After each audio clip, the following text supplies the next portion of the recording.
Welcome back. I'm here with another lecture from chapter 2, and we are covering the leveling effect of water. Whenever you dissolve a base or acid in water, you cannot have acid stronger than hydronium ion with a pKa of minus 1.73.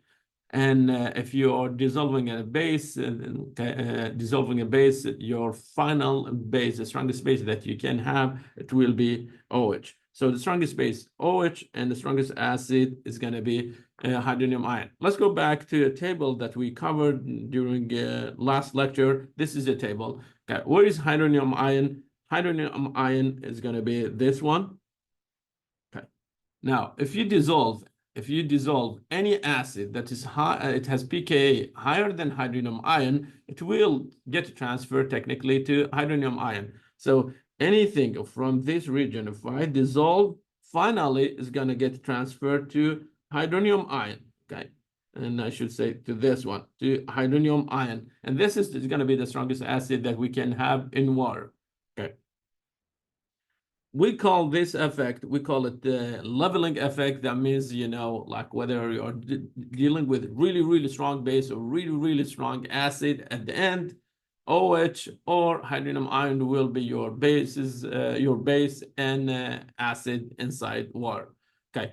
And for example, for this reaction, we have in the conjugate, we have a base reacting with water and is forming an acid and plus OH. When I check the pKa for them, pKa of the product is 4.75. Well, pKa of the starting acid is 15.7. Okay. That means this reaction does not want to go actually to the right side, and the reaction wants to go to this direction. Okay, this direction. Okay. Why? Because the pKa for the starting compound is higher than the product. Remember, in order to move the reaction forward, we need to get a higher pKa for the conjugate acid. So the conjugate acid, which is this one, must have higher pKa than your acid, and in this case is water is going to be the acid. Okay, now what will happen if I dissolve an acid in water? Okay, water is capable of working as an acid or base. It depends to pKa of the compound that you're adding to. If the starting compound it has pKa less than water, okay, then it's going to give it H.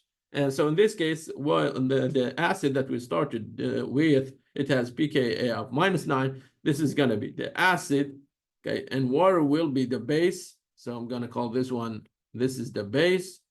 And what do I get? I get the conjugate, okay, conjugate acid. Sorry, conjugate base, and that's going to be a hydrogen, monohydrogen sulfate, okay, monohydrogen sulfate, and that one is going to give me conjugate acid. And if you check the pKa of the conjugate acid, it's higher than the starting compound. So we have our acid, H2SO4, okay, the pKa is -9, while our conjugate acid, which is H3O plus, it has a pKa of -1.7. Clearly, it's bigger than, like -9. So I'm going to say the reaction will move to the product side. That means water will accept H. Remember, water is capable of behaving as an acid or base, depends to pKa of the starting compound. Okay, now, if you're adding two compounds, and let's say one of them is a base, and you expect it to accept hydrogen from the acid, and you're running this reaction in water, give it a chance that maybe water will behave as an acid or a base in this condition. Technically, I want to say water will be competing with one of your reactants.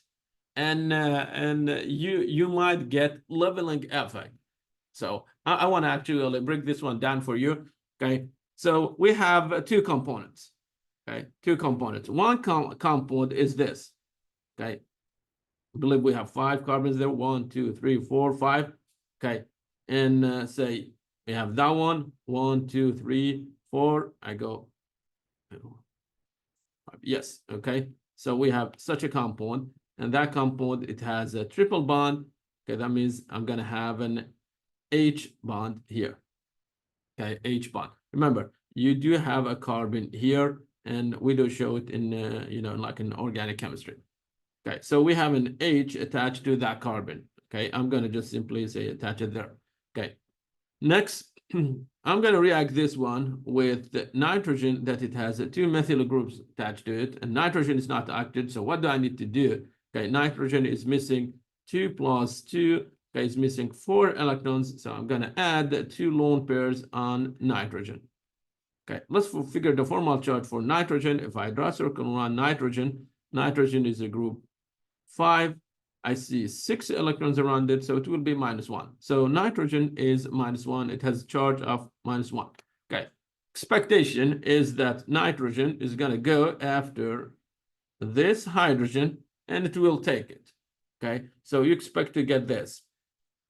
You expect to get, okay, say triple bond with lone pair here, and we're going to get carbon. Okay. And then we have 1, 2, 3, 4, 5. Okay, 5 carbons. Okay, and carbon is going to have -1 charge. And what else? We get nitrogen. Okay, and then here we have methyl, and you have hydrogen. And what else? Now we have 1 lone pair and nitrogen that will have 0 formal charge. Okay, so if I shrink the size and put them close to each other, this is going to be my technically reaction. Okay, it will be something like this. Okay, that's what happened. Okay, so this is going to be the acid, and that one, it will be the conjugate. Sorry, that's going to be the base. And this is going to be the conjugate base. And NH3, because now we have H attached to it, that's going to be the conjugate acid. The pKa for this one is something around, I believe, it 22. Okay, 22.5. Okay, and the pKa for the starting compound is something higher than 25. Higher than 25. So your assumption is like this reaction is going to move on, and a reaction is going to go to the product side, and it will happen. True. Okay. If you don't have another component inside the solution, yes, it will happen.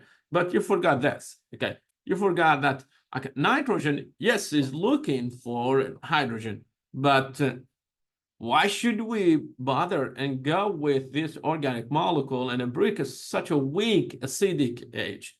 This is going to be a weak, okay, weak acidic H. Why do I call it weak acidic H? Because look to the pKa. The pKa is a 25. That means that's not really strong acid, and it's really weak. It's going to have a weak acidic H. So that means it's going to cost you more energy to break the H and take it out. Okay.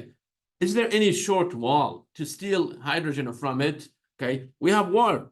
Okay. Let's see what will happen if we introduce water. Okay. This is going to be water.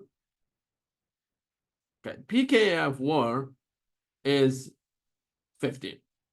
And you're adding nitrogen, okay, with 2 methyls and of course 2 lone pair, and that's going to give you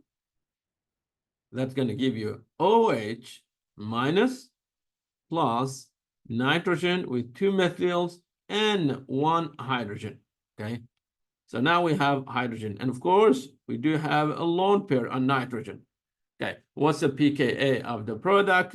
It's written, and pKa is 22.5. Okay, so now which one is going to be favored? The first reaction or the second reaction? Of course, the second reaction. Look, molecules will not will not say because that's the organic molecule, so let's go after the first reaction. No, if I'm a base and I'm looking for H, I'm going to ask myself, in which direction if I move, I'm going to spend less energy. I can steal hydrogen from water, and the pKa is just 15, or I can go after that, triple bond, and the pKa is 10 times, okay, weaker technically than the water. That means that bond, okay, is really, really strong to break it. Okay, remember, the lower the pKa is, the higher acidity. Water is a stronger acid than the compound with a triple bond. So I'm going to say, because water is a stronger acid, okay, water will be the one that's giving H to to nitrogen. Okay, so nitrogen is going to take H from water, not actually not the triple bond. Okay, now what's going to be our technically base inside the solution? The base inside the solution, it will be this. This is your base. Okay, so I'm going to try to make this one, okay, a bit less crowded. Let's copy paste entire of this and put it the next page. So we have two possibilities. Okay, we can have top reaction. Top reaction is giving us a conjugate base, and then there is a carbon with a lone pair, or we can have water reacting with nitrogen, and it will generate OH. So in this case, the base, the strongest base that we're going to have, it will be OH. This is our base. Okay, so the base is OH -1, and not, okay, and not nitrogen, okay, with -1 charge. Okay, so this is your base. When you're running a reaction, OH is going to be the one that technically doing the rest of the reaction. Okay, I'm going to stop here, and I will see you very soon talking about Lewis acids and bases. Thank you again.